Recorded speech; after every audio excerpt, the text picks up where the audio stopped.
સર્વ પુણ્યશાળીઓને સાદર પ્રણામ. અનંત ઉપકારી ચરમ તીર્થંકર શાસનપતિ પ્રભુ મહાવીર દેવના ચરણોમાં કોટી સહ વંદના કરી, પુરુષાદાનીય શ્રી પાર્શ્વ પ્રભુના ચરણોમાં વંદના.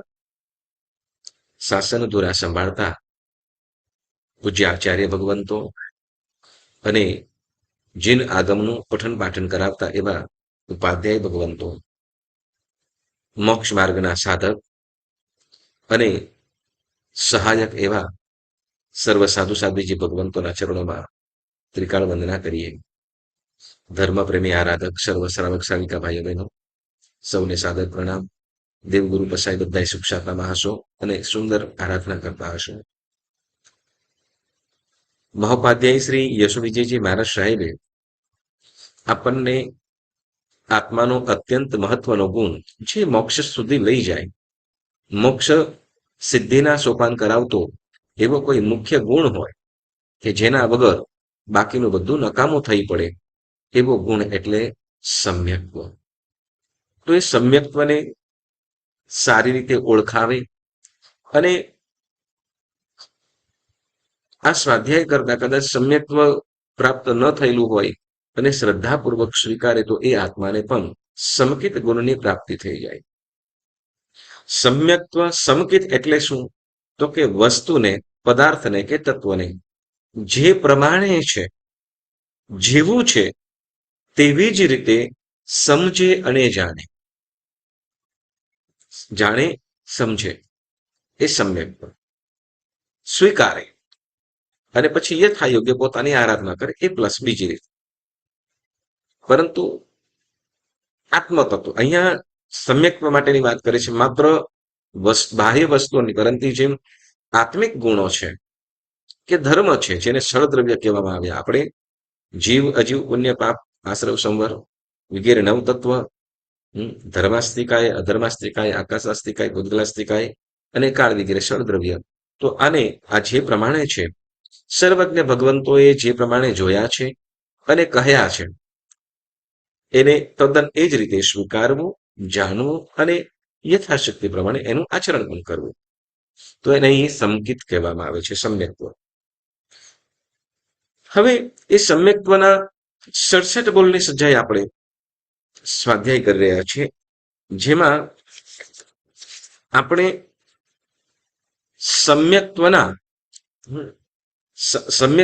આમ 67 બોલની અંદર આપણે હવે સીધો કહેવો તો કે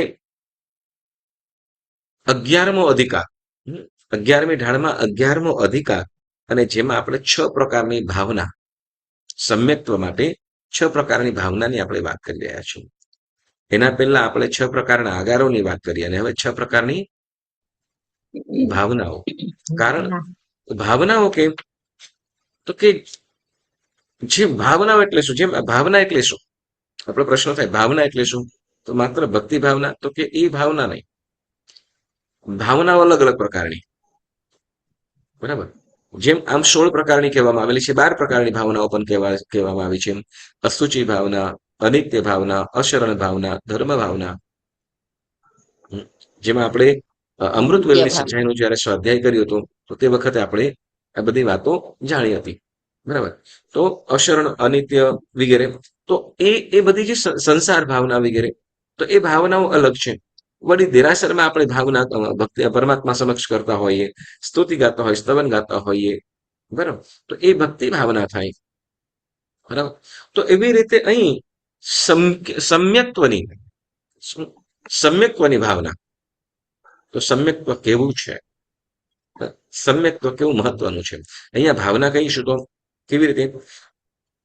આપણે બીજી રીતે કહીએ તો લાગણી. સંસારિક, આપણે સંસારિક ભાષાની અંદર કહીશું તો લાગણી.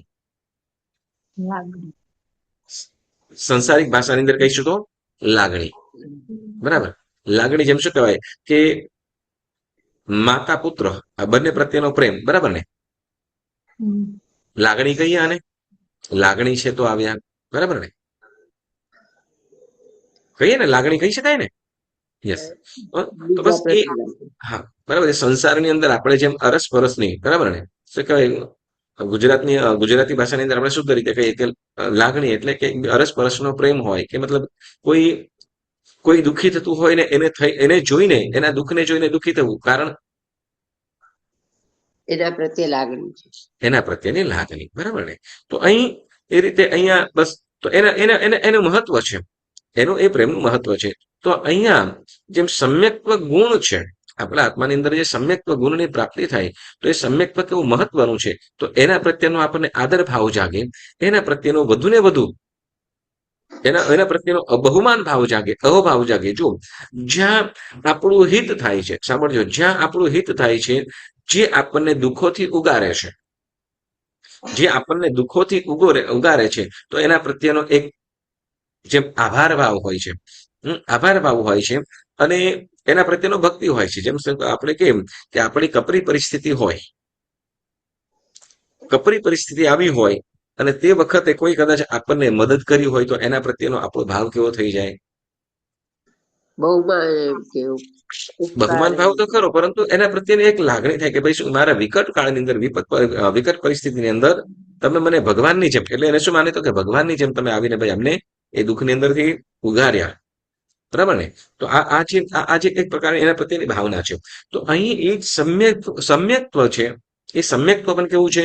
તો આપણને સંસાર રૂપી જે જન્મ જરા મૃત્યુ કે ચાર ગતિના ચક્રાવ રૂપી જે દુઃખોની અંદર છે, જે આપણને સ્વર્ગના સોપાન કરાવે છે, સોપાન સુધી પહોંચાડવાનું છે, અથવા જે આપણને રાઈટ ગાઈડ કર્યું, રાઈટ માર્ગદર્શન કર્યું, જે આપણે સાચું સમજાવીને આપણને સાચા રસ્તે ચડાવ્યા, કે ભાઈ આમ કરીશ તો આનાથી તું બચી શકીશ, કે દુઃખોથી તું બચી શકીશ, મુક્ત થઈ શકીશ, વગેરે આપણને જે ગુણ દ્વારા પ્રાપ્ત થયું, તો કયું? તો એ છે સમ્યક્ત્વ. કયું? સમ્યક્ત્વ. બરાબર. જો સમ્યક્ત્વ એટલે શું? આપણે કે જ્ઞાન તો ઘણું બધું છે, બરાબર ને?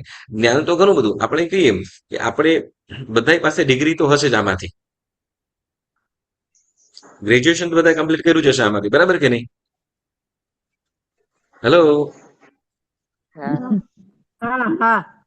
ગ્રેજ્યુએશન તો લોકો બરાબર, યસ, મારા સિવાયની વાત કરું છું કે તમે તો બધા છો. તો ગ્રેજ્યુએશન ચોક્કસ કર્યું છે. હા, એમાંથી આપણને તારનારું કયું? એમાંથી આપણને આત્માને હિત કરે એવું કયું? એ ગ્રેજ્યુએશન અંદર છે. એ વ્યવહારિક આપણા જીવન ઉપયોગી. વ્યવહારિક એટલે શું કરાવે? સચ બોલતા જાય તો ફટાફટ બોલજો, સંકોચ નહીં કરવા.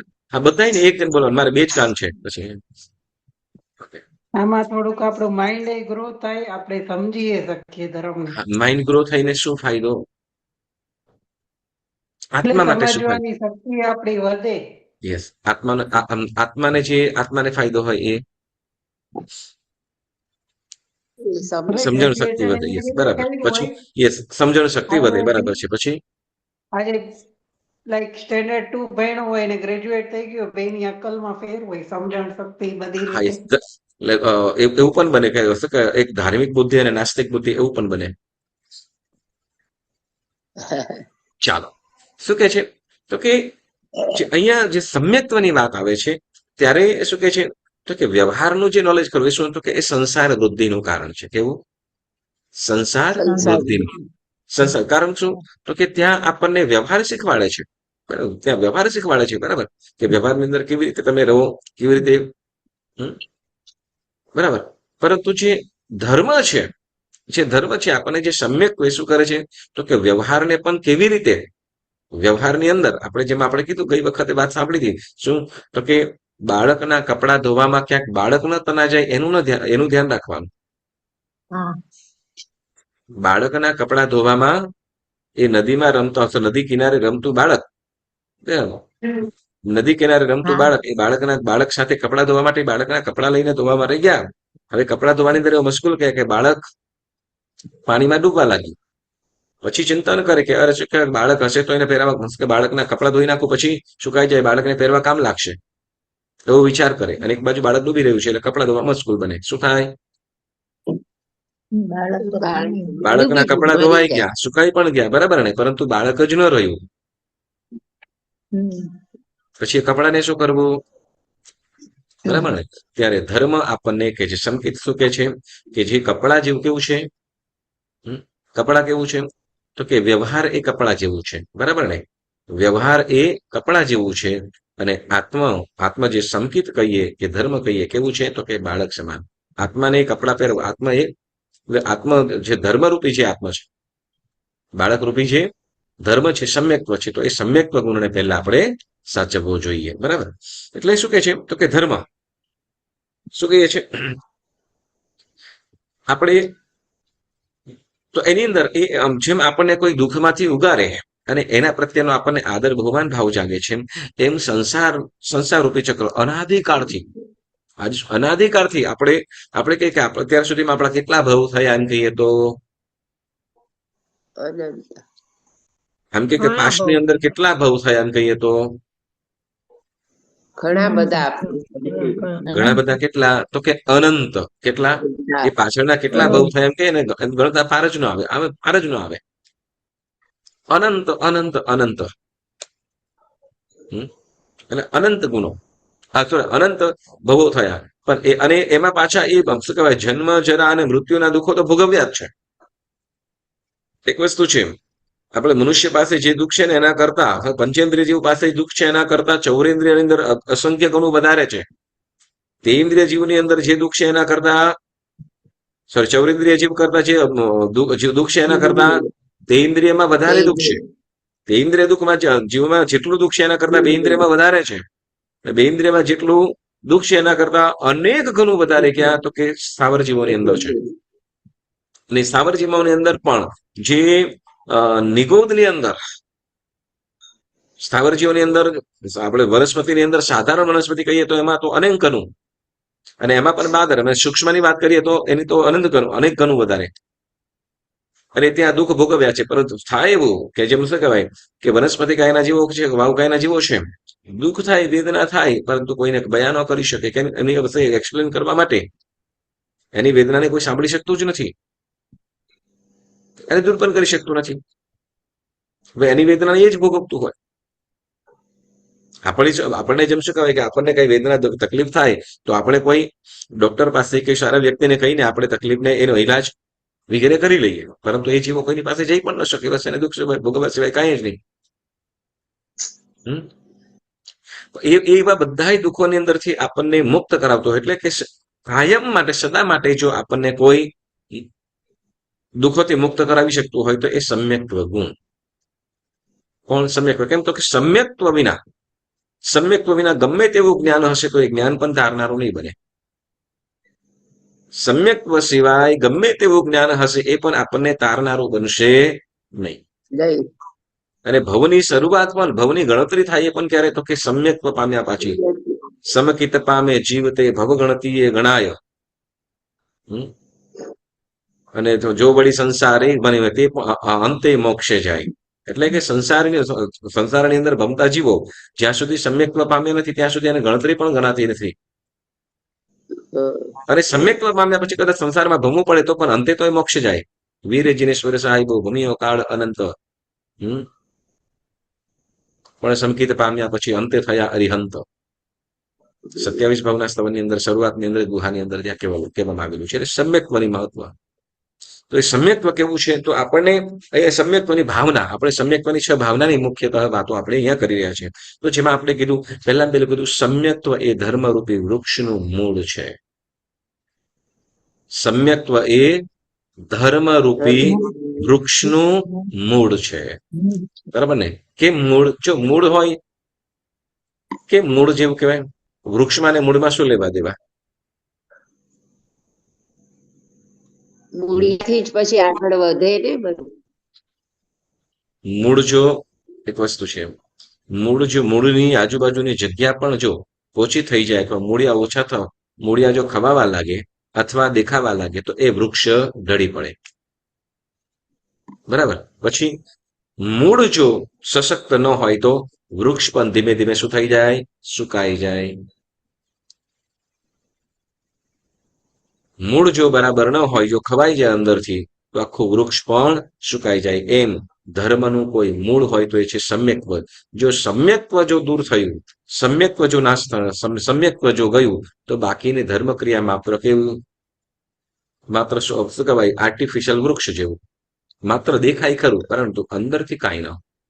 એટલે ધર્મને મૂળતઃ ધર્મ છે એને સાચવવાનું, એટલે સમ્યક્ત્વની પહેલા સાચવણી કરવાની છે.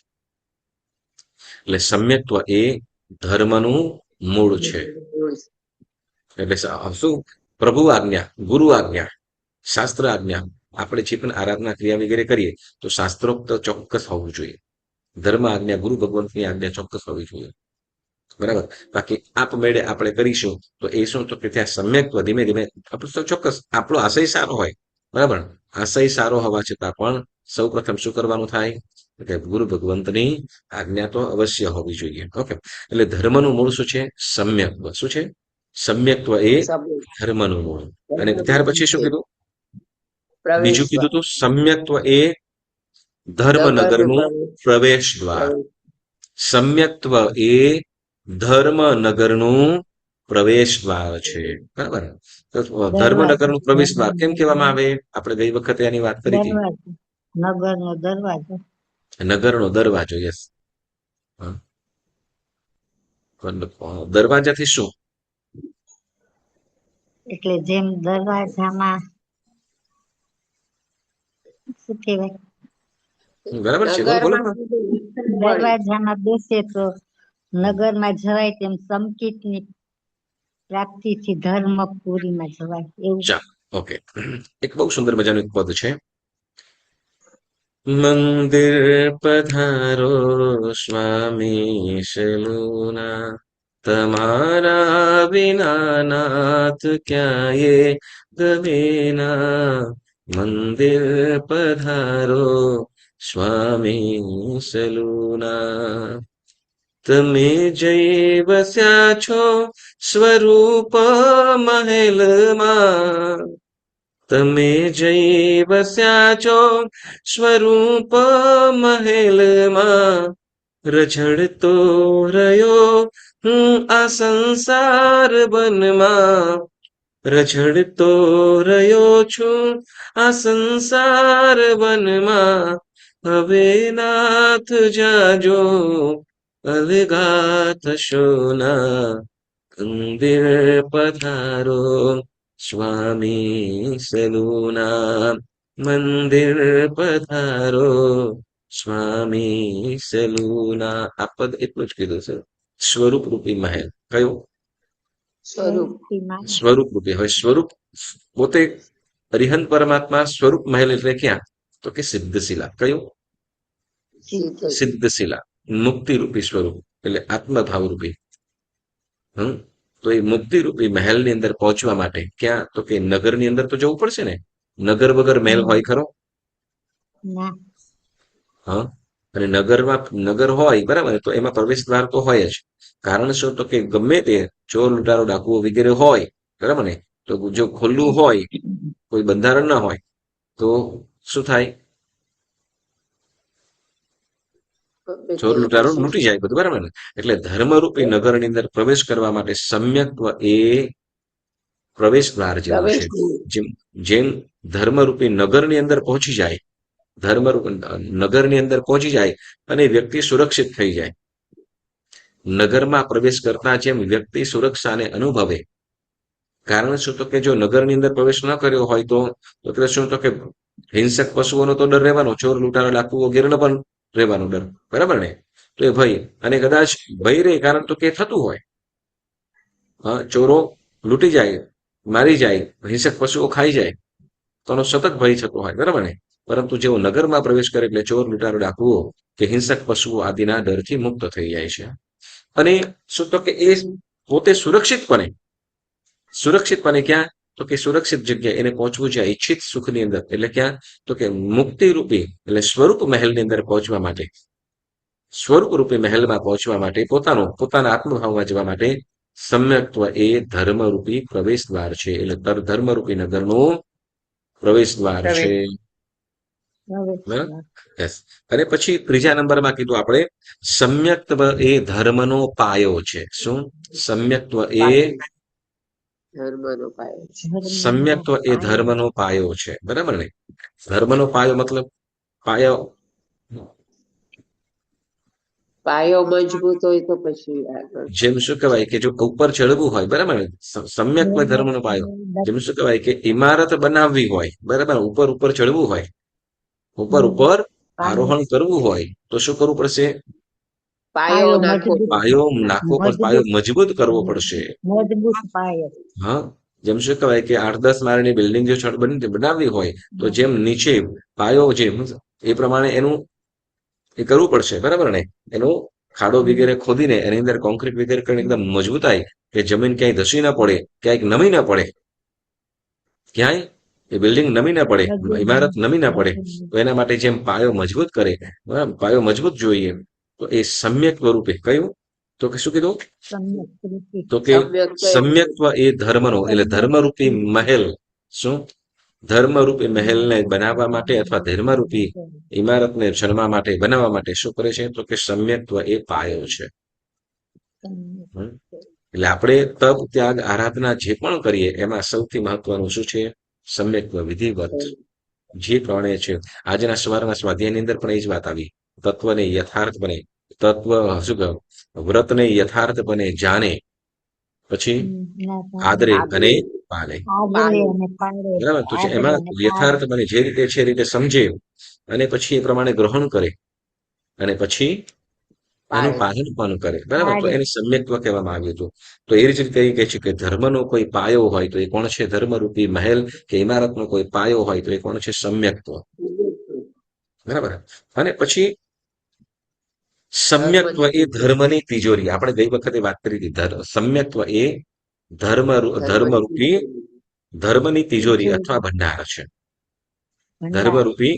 હા, હવે આમાં બહુ સુંદર મજાની વાત કરે છે પુણ્યશાળીઓ કે ઘરની અંદર કિંમતી રત્ન હોય, હીરા, માણેક, પન્ના, હા, રૂબીઝ આદિ કિંમતી રત્ન હોય, ડાયમંડ હોય, જ્વેલરી હોય, બરાબર ને? તો એને સાચવવા માટે શેની જરૂર પડે? તિજોરી. હા, બરાબર ને? તિજોરી. અને એ પણ કેવી? મજબૂત જોઈએ, બરાબર ને?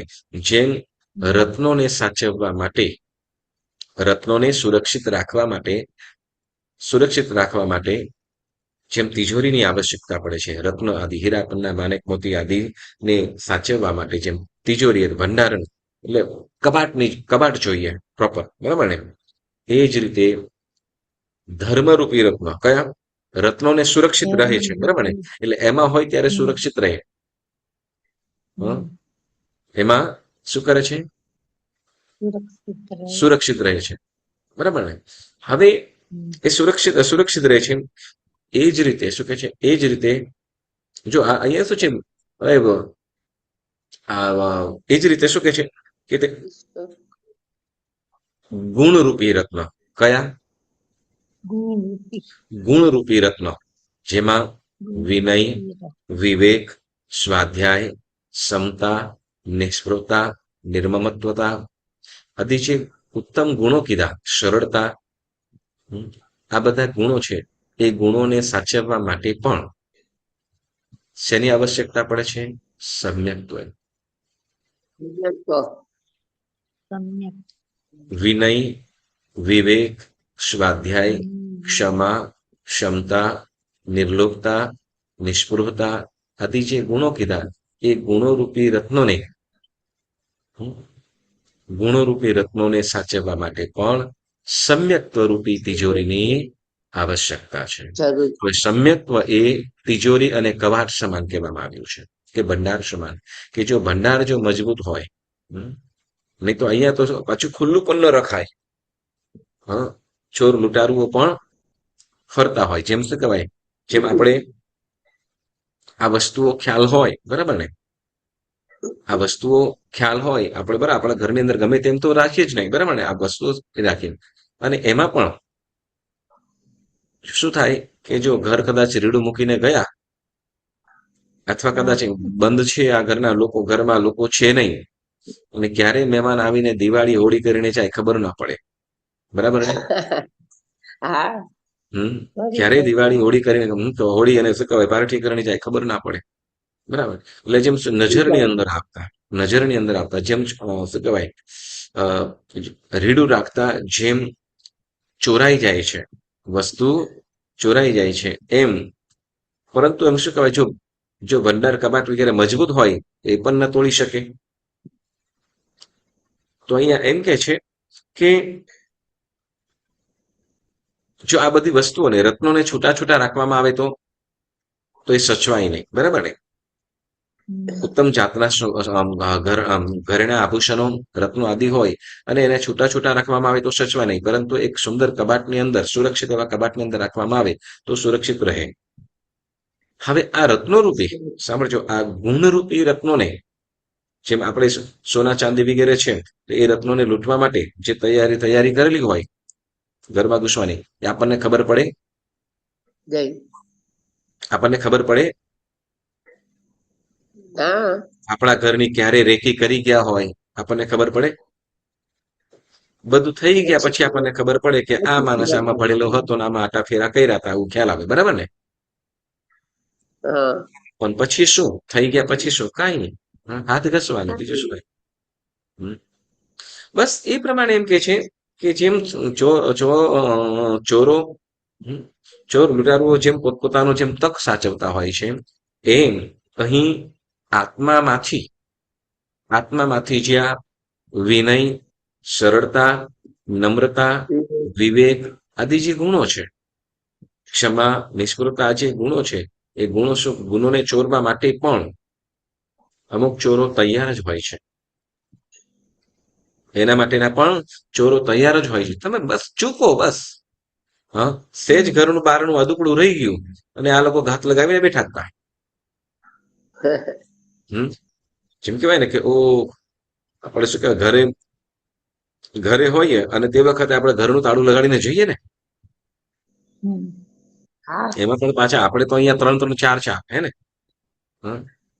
એમાં આપણે કહીએ અને સિક્યુરિટી હોય તો સિક્યુરિટી વાળો ક્યારે શું કરી જાય ખબર ના પડે.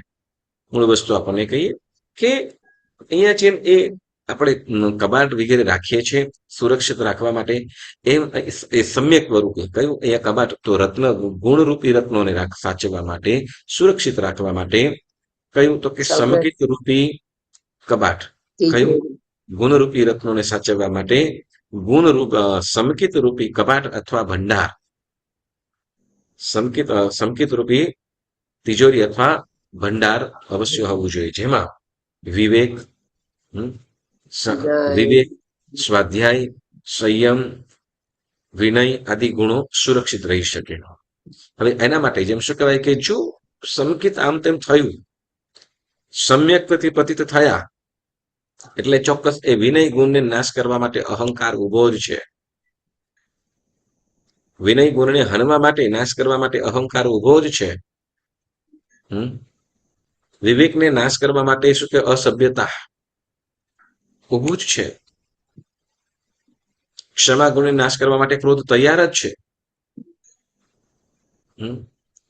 એ વસ્તુઓ પદાર્થોની અંદર લાલસા તૈયાર જ છે કે જે નિષ્ફળતાને દૂર કરી દેશે. એટલે આ ચોરો તૈયાર જ છે. આ બધા ચોરો એકદમ તૈયાર જ બેઠા છે. બસ સમ્યક્વ જો નબળું પડ્યું કે સમ્યક પતિત થયા એટલે તરત આ બધા કષાયો છે ને જે દુર્ગુણો છે આ સદગુણોને નાશ કરવા માટે તૈયાર જ છે. એટલે એ સદગુણોને સહન કરી લેશે, એટલે લઈ લેશે.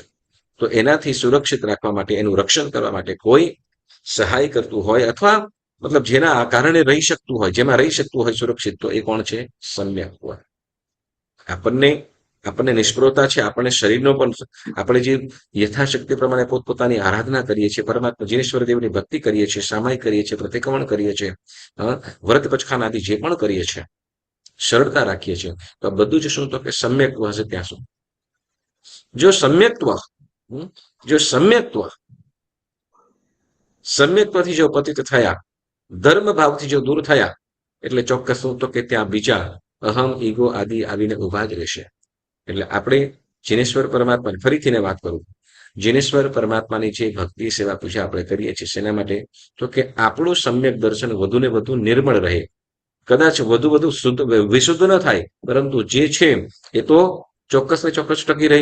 એના માટે સ્વાધ્યાય અને જીનેશ્વર દેવની ભક્તિ. કેમ કે આપણી પાસે કોઈ, સાંભળજો, અત્યારે આપણે અનાર્ય દેશની પ્રજાની અંદર આપણી પાસે કોઈ સહારો હોય શુભ ભાવોની અંદર રહેવા માટે, તો એ કયું છે? એક જીનેશ્વર પરમાત્માની ભક્તિ, બીજું સ્વાધ્યાય. ફરીથી ને આપણી પાસે અત્યારે કોઈ આલંબન એટલે સહારો હોય શુભ ભાવોમાં રહેવા માટે કે સદધર્મમાં રહેવા માટે કે સમ્યક્ત્વ ટકી રહે એના માટે કોઈ આપણને આધારભૂત હોય તો એ કોણ છે? માત્ર ને માત્ર જીનેશ્વર પરમાત્માની ભક્તિ. એના સિવાય બીજું કરી શકીએ શું? અને આપણે નાના મોટા પચખાનું કરતા હોઈએ, એ પણ પાછા અનુકૂળતા. એટલે શું? તો કે સ્વાધ્યાય અને જીનેશ્વર પરમાત્માની ભક્તિ. કેમ? તો કે સ્વાધ્યાય એ આત્મભાવોની અંદર વિશુદ્ધિ લાવશે, આત્મભાવમાં વિશુદ્ધિ લાવશે. અને જીનેશ્વર પરમાત્માની ભક્તિ, ગુરુવંદન, એ આપણને અહંકાર અને ઈગોને દૂર કરશે. જો આ બે થી ચૂક્યા એટલે સમજવાનું શું કે ધીમે ધીમે અધઃપતન શરૂ.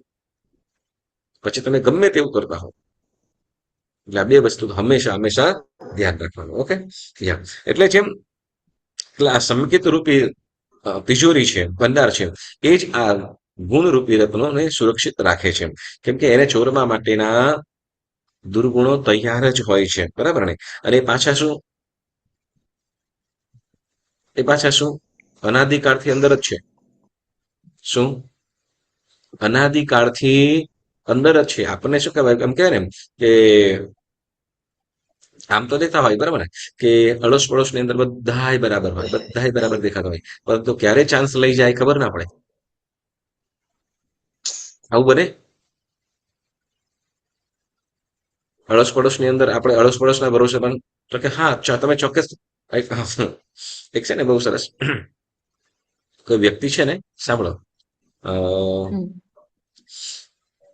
કોઈ બેન છે ને થોડાક દિવસો માટે મહેમાન જતા હશે, એટલે ઘર બંધ કરીને, મતલબ જવું પડે એમ હતું, તો એ ઘર બંધ કરીને પડોશીને ચાવી આપી. પણ એમને ચાવી આપી પછી છે ને બીજા બેન હતા, તો ઓલીનું ધ્યાન રાખજો જરાક, એનો પર ભરોસો નથી. જેને બીજી જે પડોશી હતી ને, જેને કઈ શું કહેવાય કે ઓલી છે ને, એનું જરાક ધ્યાન રાખજો, એના ઉપર ભરોસો નથી. એટલે ચાવી ત્યાં આપીને જોવાનું બીજા કેવા ટ્રિકી માણસો હે. કે શું કે ઓલીનો ભરોસો નથી, ચાવી ત્યાં આપી છે પણ એને કહે છે કે ઓલીનો ભરોસો નથી, જરાક તું ધ્યાન રાખજે. હા, આવતું જતું ધ્યાન રાખજે. એટલે મૂળ વસ્તુ કે ક્યાર સુધી મતલબ એમ કે જેમ લૂંટની અંદર પણ ઘણી વખતે શું તો કે આપણે લાગે છે કે આપણું આ સાચવણું કરે છે, ઘણી વખત એમ લાગે કે આપણે આ સાચવણી કરે છે, બધું બરાબર, પરંતુ એ બધું ટાઈમિંગ નોટ કરતો હોય. કેવી રીતે થતું હોય? પછી મોકો મળતા સુપડા સાફ કરીને રફુ ચક્કર, આવું પણ થઈ જાય. એટલે કે છે સમ્યક્ત્વ. શું સમ્યક્ત્વ? તિજોરીને સાચવવામાં જો ખુલ્લું હોય, આમને એમ હોય, તો ગમે તે ચાન્સ લઈ લે, ઉપાડી શકે. એટલે કે છે શું તો કે અનાદિકાળથી જે કસાયો, અનાદિકાળના જે કસાયો, જેમાં જે આપણે ચોર કહીએ છીએ, કહીએ તો કસાયો, વાસનાઓ વગેરે ઘર કરીને રહેલી જ છે, એમાં રહેલી જ છે, તો એને ચાન્સ ન મળે. એક બહુ સુંદર મજાની આપણે વાત કરીએ છીએ, સિમંદર સ્વામી ભગવાનનું આપણે સ્તવન ગાતા હોઈએ છીએ. સુણો ચંદાજી સિમંદર પરમાત્મ પાસે જાજો, મુજ વિનતડી પ્રેમ ધરીને એની પેરે તુમ સંભળાવજો. એ સ્તવનમાં એક પદ આવે છે, તુમ સેવા કરવા રસિયો છું, સોરી, તું પણ સાહિબ ચિત્તમાં ધર્યો છું, તુમ આના ખડક કર ગ્રહિયો છું, તો કાઈક મુજથી ડરિયો છે. સુણો ચંદાજી સિમંદર પરમાત્મ પાસે જાજો. જેમાં આ કીધું અહીંયા, અને આગળ પણ સાહિબ ચિત્તમાં ધર્યો છું, એના પહેલા શું હતું? તુમ સેવા કરવા રસ્યો છું, પણ ભરતમાં દૂરે વસ્યો છું, મહામોહરાય કર ફસ્યો છું. મહામોહરાય એટલે કે મહારાજા. કોણ? તો કે મોહરાજા. મોહ મહારાજા કીધું. આ કર્મ તો રાજા છે ને, પણ એમાં પણ એ કર્મનો પણ કોઈ રાજા હોય તો કોણ છે? મોહ. મોહનીય કર્મ. એટલે મોહનીય કર્મ છે ભલભલાને પતન કરાવ્યું હોય છે. એટલે મહામોહરાય કર ફસ્યો છું. જેમ વિકાર, વાસનાઓ, કસાયો એવા આવીને ઉભા રહે કે એની શું વર્ષોની તપશ્ચર્યા પણ શું વર્ષોનું તપ સાધના પણ શું કરે? તો કે ક્રોધ આવે અને બાળીને ભૂકો કરી નાખે. બાળીને ભૂકો કરી નાખે, બધું ફળ નિષ્ફળ કરી નાખે. વળી સિદ્ધિના શિખર સુધી પહોંચ્યો હોય ને ક્યાંક અહમ આવી જાય અને ત્યાંથીનું પતન થાય, સીધો પટકાઈ જાય નીચે. એટલે એ કે છે મહામોહ, એટલે હે પરમાત્મા શું કે છે કે મહામોહની અંદર, મોહની અંદર ફસાયેલો છું, પણ છતાં પણ શું કે છે, એ સંકેતની વાત કરે છે, પણ સાહિબ ચિત્તમાં ધર્યો છું. પણ સાહેબ હે પરમાત્મા સાહિબ ચિત્તમાં એટલે તો કે સમ્યક્ત્વને, તમે બતાવેલો ધર્મ, તમે કહેલી વાતો એ હૃદયમાં રાખી છે. તમે કહેલા તત્વો, તમે તમારી ભક્તિ, તમે કહેલા તત્વો, તમારી વાતો એને હૃદયમાં રાખી છે. અને તમારી આજ્ઞારૂપી તુમ આના ખડગ કરગ રહ્યો છું. એટલે પરમાત્મા તમારે આજ્ઞારૂપી ખડગ, ખડગ એટલે તલવાર, શસ્ત્ર, કે પરમાત્મા તમારી આજ્ઞારૂપી શસ્ત્રને ધારણ કર્યું છે. શું? પરમાત્માની આજ્ઞા શું? અધર્મથી દૂર થાવ. શું? ધર્મનું આરાધન કરો, સ્વભાવની અંદર વસવાટ કરો, અને અધર્મ, અધર્મ એટલે તો કે જે પર વસ્તુઓ છે એનાથી દૂર થઈ પોતાનું છે આત્મહિતની અંદર જાતો. એટલે પરમાત્મા તમારી આજ્ઞારૂપી ધર્મનું પાલન કરું છું. તમારી આજ્ઞારૂપી ખડગ એટલે શસ્ત્ર, એટલે એ તમારી આજ્ઞારૂપી શસ્ત્ર મારા હાથમાં છે, કે જેના કારણે શું? તો કે મોહ રાજા પણ શું કરે છે? તો કાંઈક મુજથી ડર્યો છે. કોણ? તો કે મોહ, કે કોઈને છોડતો નથી, પરંતુ તમારી આજ્ઞારૂપી શસ્ત્ર હોવાથી એ મારાથી કંઈક ડરે છે અને દૂર થાય છે. તો કાંઈક મુજથી ડર્યો છે. એટલે પરમાત્મા શું કરે છે કે પ્રભુ આ મને, એ મારાથી ડર્યો છે, એટલે કે તમારા પ્રભાવે, તમારા પ્રભાવે તમારી આજ્ઞા ધારણ કરી છે, તો જેથી કરીને એ મારાથી ડરે છે. એટલે અહીંયા શું? તો કે અહીંયા શેને મોહરાજા ફસાવે છે? તો કે આ જેમ ચોરની વાત કરીને શું? તો કે માંડ સશક્ત ઘર કર્યું હોય, ઊભું કર્યું હોય, અને કંઈક સુખી થવા માટે પ્રયત્ન કર્યા હોય, અને એમાં ચોરો આવીને બધું લૂંટી જાય તો શું હાલત થાય? બરાબર ને? પછી પાછું ઊભું કરવું કેવું મુશ્કેલ પડે. તો એવી રીતે કહે છે કે ગુણરૂપી રત્નો આપણને જે પ્રાપ્ત થાય, સમ્યક પ્રાપ્ત થયું કે એમને નથી પ્રાપ્ત થયું. એક વસ્તુ યાદ રાખજો, આપણને જીનેશ્વર પરમાત્મા પ્રત્યેની જે ભક્તિ, આપણને જે મળેલો ધર્મ એના પ્રત્યેની સદભાવના, અને જે આરાધના કરવાના ભાવ જાગે છે, આ એમને નથી થતું. એટલે મહા મુસીબતે મળ્યું છે. બરાબર? કેમ કે સંસારની અંદર 4 ચીજો દુર્લભ કીધી. કઈ બોલી જાવ છે? મનુષ્ય જન્મ, જૈન ધર્મ, પછી જીન શાસ્ત્રનું શ્રવણ, જીન વાણીનું શ્રવણ, અને ચોથું તેની આપણે આરાધના કરી શકીએ એવી શક્તિ, જેને આપણે કહીશું પૂતગલ સ્પર્શના. એટલે આપણે એની આરાધના કરી શકીએ, આ વસ્તુ મળેલી અતિ દુર્લભ છે. બરાબર? એટલે એ આપણને હવે જો આ મહા મુસીબત આ મેળવેલું છે, આના માટે આપણો આત્માએ બહુ પુરુષાર્થ કર્યો છે, જે પુરુષાર્થ પરિબળ મળેલું છે. અને હવે જો એ સહેજ પણ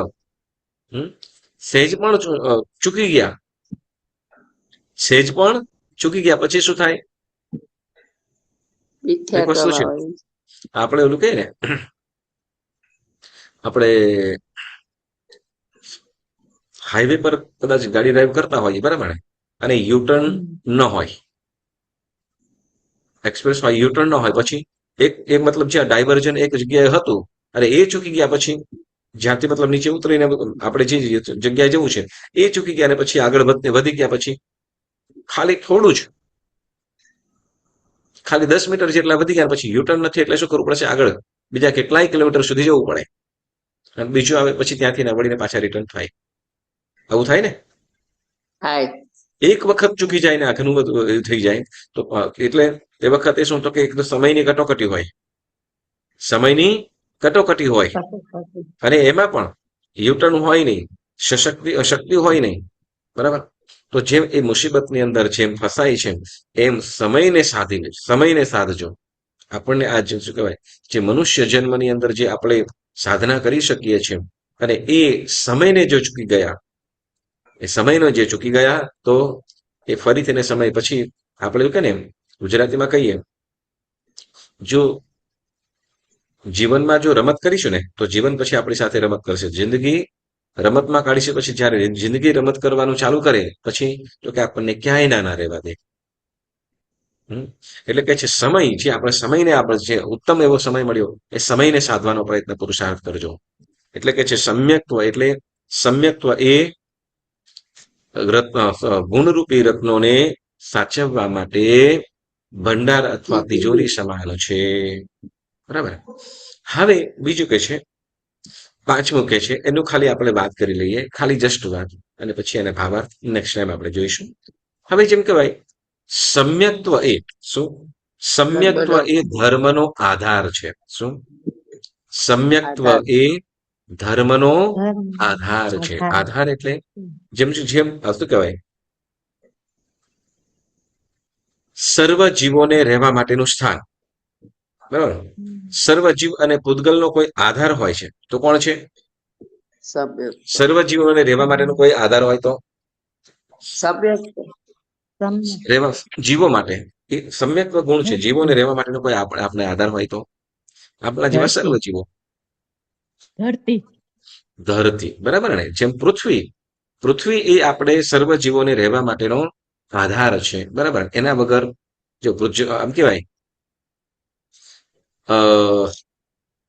કોઈ વ્યક્તિ એમ કે શું કે આપણને એક વ્યક્તિ છે ને ગયો હશે અથવા બજારમાં મળ્યો હશે કે ભાઈ શું કહેવાય, આ ઉત્તમ એવો બાજરો છે, આ બાજરો શું કરે છે, તું વાવી લેજે, તું વાવજે, તારું કામ થઈ જશે, ઘણું બધું એ થશે, અને એનું બિયારણ પણ એટલું સરસ છે. ઓલો કે છે ભાઈ મારી પાસે જગ્યા નહીં તો વાવું ક્યાં, ધાબા પર? જગ્યા જ ન હોય તો, જેમ જગ્યા ન હોય કેમ કે બીજને ઉગવા માટે આધાર તો જોઈશે ને. બીજને ઉગવા માટે જેમ આધાર જોઈશે, જમીન જોઈશે, જગ્યા જોઈશે, પણ જગ્યા જ ન હોય તો.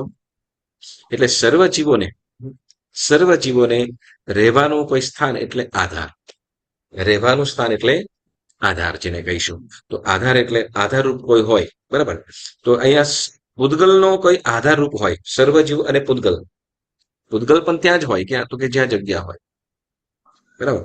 અને એનો આધાર કોઈ હોય તો એ કોણ છે?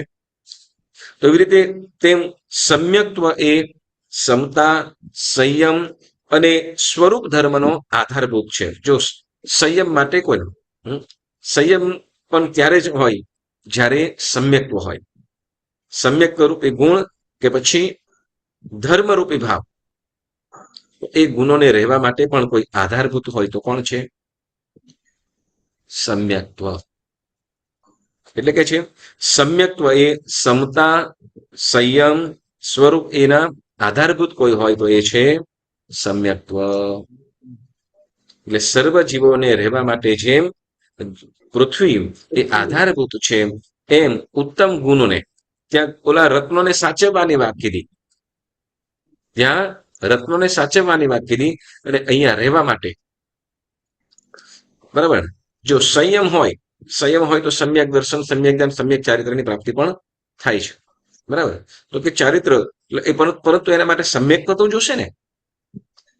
ચારિત્રની આરાધના થાય, વ્રત પચખાન આદિ કરે, પરંતુ જો સમ્યક્ત્વ ન હોય તો કે બાકી જે છે કે સંયમ કહીએ કે સ્વાધ્યાય કહીએ કે સમતા કહીએ, તો એ પણ બધું કેવું છે? સાચી સમતા કેવી? સમ્યક્ત્વ સહિતની સાચી સમતા. જેમ આપણે કહ્યું, આપણે મિચ્છામિ દુક્કડમની વાત આવે, બરાબર. મિચ્છામિ દુક્કડમની વાતો આવે. મિચ્છામિ દુક્કડમ 3 પ્રકારના, એ આની વાતો આપણે આવતી વખતે કરીશું. મિચ્છામિ દુક્કડમ ચાલો પ્રસંગ છે તો વાત કરી લઈએ કે મિચ્છામિ દુક્કડમ 3 પ્રકારે. શું? આપણે માફી માંગીએ, બરાબર. એક શું? માફી માંગવી અને સ્વભાવ સહજ રીતે માફી કરી દેવી. જેમ કોઈ કે માફી, આપણે મોટા વ્યક્તિ સાથે આપણું કઈ બન્યું, એનાથી કઈ ભૂલ થઈ અથવા એનાથી કઈ ભૂલ થઈ ગઈ, બરાબર. હવે એનું કાંઈ બગાડી શકીએ નથી એટલે માફ. એનું કાંઈ બગાડી શકીએ એમ નથી અથવા કાંઈ કરી શકીએ એમ નથી એટલે શું કરીએ? માફ કરી દો. માફી એકબીજાને. બરાબર. હવે બીજી રીતે શું? તો કે ચાલો ને ભાઈ જતું કરી દઈએ. પોતાનું છે, પોતાનું છે, જેના કારણે રાગના કારણે ત્યાં પણ શું તો કે માફી થઈ ગઈ. પણ સહજ ભાવથી એટલે શું? તો કે કસાઈ કરવાથી શું લાભ?